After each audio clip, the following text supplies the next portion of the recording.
कि हमसे कोई पावरफुल पोजीशन में है, हो सकता है फादर हो, घर उन्हीं के नाम पे है, अब रहना उन्हीं के घर में है, अब क्या करें?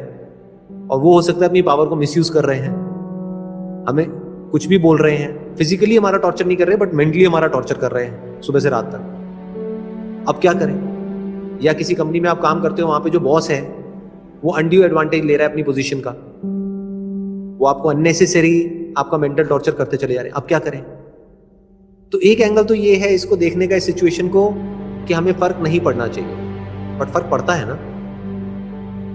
इस सिचुएशन को आप क्या बोल सकते हो? एक टॉक्सिक रिलेशनशिप है।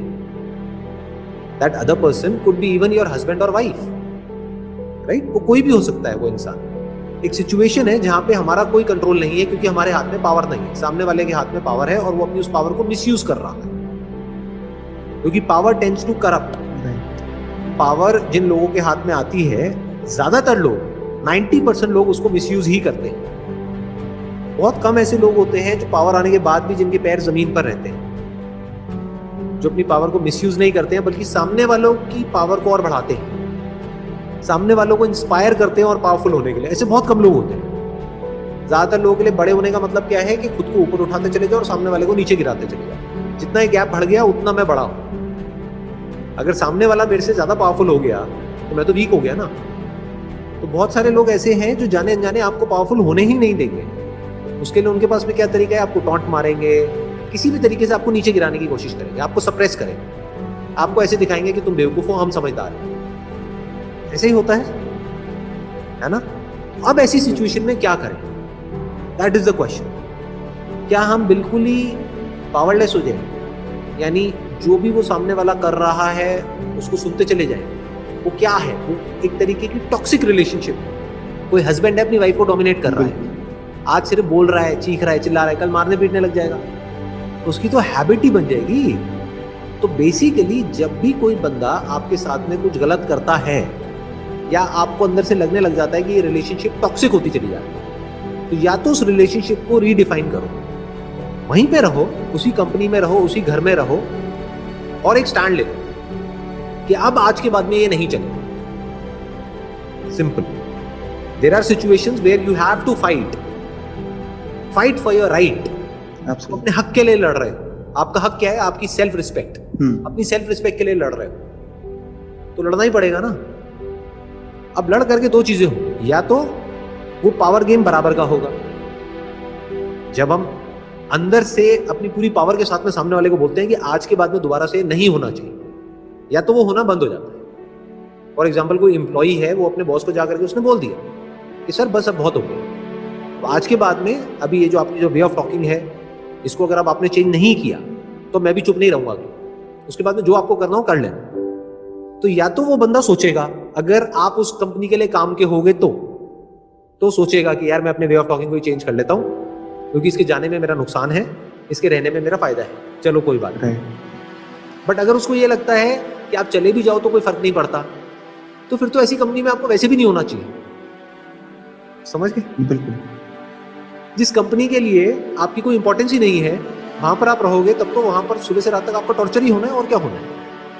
तो उस कंपनी से निकलो, किसी ऐसी कंपनी में जाओ जहां पर आपकी इंपॉर्टेंस हो। अगर कोई ऐसी रिलेशनशिप है जहां पे आपकी कोई इंपॉर्टेंस नहीं है, आपकी कोई रिस्पेक्ट नहीं है, तो उस रिलेशनशिप से निकलो, या तो वहां पे अपनी रिस्पेक्ट को अर्न करो। वो अर्न करने के लिए लड़ना पड़ेगा तो लड़ो, उससे भी सोल्यूशन नहीं निकल रहा तो छोड़ दो ना उसको। क्यों आपके पास में बैठे रहना है और जलते रहना है और रोते रहना है? ये थोड़ी अलग है। टॉक्सिक रिलेशनशिप का मतलब ऐसा है जहर को पीना। तो रोज रोज जहर को क्यों पीना? एक ही बार पियो ना। तो समझ गए? वो रिलेशनशिप आपको कुछ दे भी रही है, आपसे कुछ ले भी रही है। हर रिलेशनशिप ऐसी ही होती है। तो जब तक ये इक्वेशन 50-50 है तो बहुत ही बढ़िया है। जितना आपको उस रिलेशनशिप से मिल रहा है उतना ही आप दे रहे हो, बहुत बढ़िया है, बहुत अच्छी रिलेशनशिप है। बट कोई ऐसी रिलेशनशिप है जो आपसे ले तो रही है 90%, आपको दे रही है सिर्फ 10%। तो या तो सामने वाले बंदे को बोलो, जैसे बिजनेस में होता है पार्टनरशिप में, कि भाई या तो तू भी उतना ही काम कर जितना मैं कर रहा हूं, अगर 50% ले रहा है तो, या फिर तेरे को आज के बाद में 10% मिलेगा, 90% मेरे को मिलेगा। नहीं करना तो भाड़ में गई है पार्टनरशिप। तो वहां पे स्टैंड लेना होगा। तो अब ये जो इमोशनल ब्रेकडाउन हो जाता है हमारा, मतलब इमोशनली हम पूरी तरह से अंदर से टूट जाते हैं, खत्म हो जाते हैं, उसका क्या सोल्यूशन है? देखो, एक है थ्योरेटिकली हम कुछ बोल रहे हैं, थ्योरेटिकली हम क्या बोल सकते हैं कि ऐसा करना चाहिए, वैसा करना चाहिए, वैसा करना चाहिए, बट वही कहते हैं ना कि जिस पे बीतती है उसी को पता लगता है। हाँ, यस सर, है ना? हाँ, क्योंकि दिमाग काम करना बंद कर देता है उस टाइम पे बातें समझ नहीं आ रही होती, क्योंकि अंदर तक बंदा पूरी तरह से हिल जाता है, बुरा हाल हो जाता है। बिल्कुल ऐसा है जैसे जिसको हम ब्रेकअप बोलते हैं, वो पता है कैसा है? बिल्कुल ऐसा है जैसे आपका कोई बॉडी का पार्ट है, या मान लो नाखून है, उसको कोई प्लास से पकड़े और पकड़ करके खींच दे, तो फिजिकली कितना दर्द होगा? सोचने में दर्द होगा।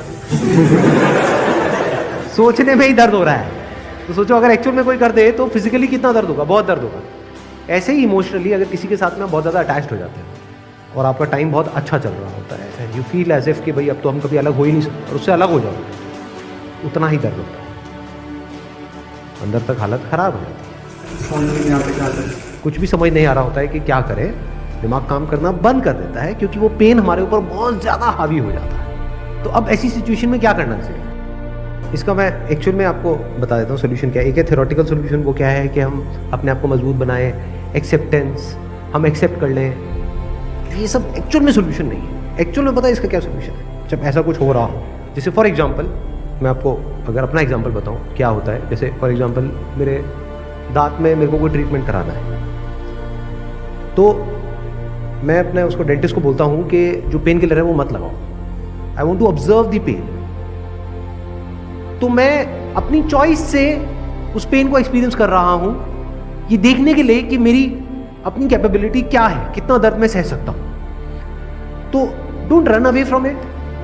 ये जो इमोशनली हमारी जो इतनी बुरी हालत है, इमोशनल ब्रेकडाउन है, if you try to suppress it, if you try to divert your attention from it, ये सब काम नहीं करेगा और कॉम्प्लिकेटेड होता चला जाएगा। फेस इट कि देखता हूं मेरी लिमिट क्या है, मेरी थ्रेशोल्ड लिमिट क्या है, मैं कहां तक दर्द को सह सकता हूं या सह सकती हूं। तो वहां से आपको एनर्जी मिल जाएगी। अगर उस लिमिट को आप बढ़ाने के लिए एक्ट करोगे तो just be one with it, मतलब उसके साथ में जुड़ो, उससे भागो मत।